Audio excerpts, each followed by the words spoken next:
যারা আমাকে এখন সাপোর্ট দিচ্ছে তারা আমাকে যেন ভবিষ্যতে সাপোর্ট দেয়, তাহলে আমাকে আর হাত পেতে খেতে হবে না। আর আমি আর কোনোদিন হাত পাততেও চাই না। সবাই আমার জন্য দোয়া করবেন। আমি যে জীবন থেকে বেরিয়ে আসছি এই জীবন যেন আমাকে আর ফেরত না যেতে হয়। আমি দীর্ঘ 24 বছর ঢাকা ইউনিভার্সিটিতে কালেকশন করে জীবনযাপন করতাম। 2016 সাল থেকে আমার একটা ব্যক্তিত্ব ধর্মের উদ্যোগ ছিল যে আমি ভিন্ন কিছু করে জীবনযাপন করব। সেই সুবাদে 2017-18 অর্থ বছর যেগুলো বলেন আপনি 24 পর্যন্ত আমি বিভিন্ন মহলে তদবির করে যে একটা দোকানের জন্য লাস্টে এসে আমি একটা দোকান পেয়েছি। আর সেটা ছোটো দোকান হলো আমার জন্য অনেক বড় কিছু।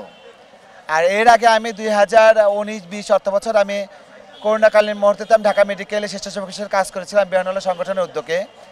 এবং এবারকার ছাত্র আন্দোলন বৈষম্য বিরোধী আন্দোলনে ঢাকা বিশ্ববিদ্যালয়ের হয়েই বলা চলে আমার, কারণ যেহেতু আমি এখানে কালেকশন করে জীবনযাপন করি। যখন আমি দেখলাম যে আমার ছাত্র ভাই বোনেরা বিপদে পড়েছে, কে আওয়ামী লীগ করে, কে বিএনপি করে, কে জামাত করে, সেটা দেখার কোনো সময় ছিল না। একটা মানুষ বিপদে পড়েছে, তার বিপদে আমার কাজে লাগা দরকার, সেটা মনে করে আমি কাজে লেগেছিলাম। এবং ঢাকা মেডিকেলে আমি জুলাইয়ের প্রথম থেকেই বলা চলে 16 থেকে শুরু করে এবং আগস্টের 5 তারিখ পর্যন্ত ছিলাম। এবং প্রচুর পরিমাণ রক্তক্ষরণ হয়েছে, প্রচুর মানুষ মারা গেছে। সেখানে আপনারা বিভিন্ন গণমাধ্যমে দেখেছেন যে আমি 730 ব্যাগ ব্লাড ব্যবস্থা করেছিলাম। কেন করেছিলাম? আমার দেশের মানুষ বিপদে পড়েছে, তার জন্য দাঁড়িয়েছিলাম। আবার যদি কখনো লাগে আবার দাঁড়াবো। আর সবচেয়ে বড় কথা হচ্ছে হলো আমার মতো একটা পিছিয়ে পড়া মানুষকে এগিয়ে নিয়ে যাওয়াটা হচ্ছে যে নিয়ে গিয়েছে সে বলতে পারবে যে আমার কত বড় উপকার করেছে।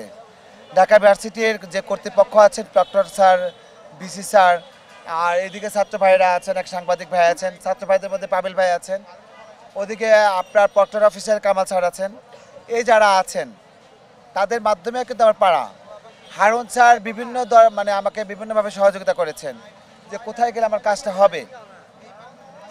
এই যে তাদের উদ্যোগটা ছিল কি আমাকে ঘরমুখী করা বা আমাকে সমাজে একজন হিসাবে স্বীকৃতি দেওয়া।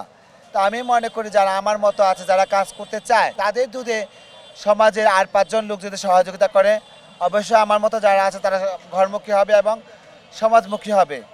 আমিও চাই সমাজের একজন হিসাবে আর 5 জনের মতো কাঁধে কাঁধ মিলে কাজ করার জন্য। আমার এখানে আর আপনার একটা কথা শুনতে পারবেন, ঢাকা ভার্সিটি কর্তৃপক্ষ আমার এখানে 11টা দোকান আছে, কোথাও ধূমপান বেচা নিষেধ, কোনো দোকানে সিগারেট বেচা যাবে না। এবং অনেকে এসে আমাদের কাছে সিগারেট চায়, অথবা তারা জানে না যে এখানে সিগারেট বেচা যাবে না। আর আমার এখানে 10 আইটেমের চা পাওয়া যায়। এখানে মাল্টা চা, মালটোবা চা, হরলিক্স চা, তেঁতুল চা, এগুলো হচ্ছে 20 টাকা রেট। গুড়ের চা হচ্ছে 20 টাকা রেট।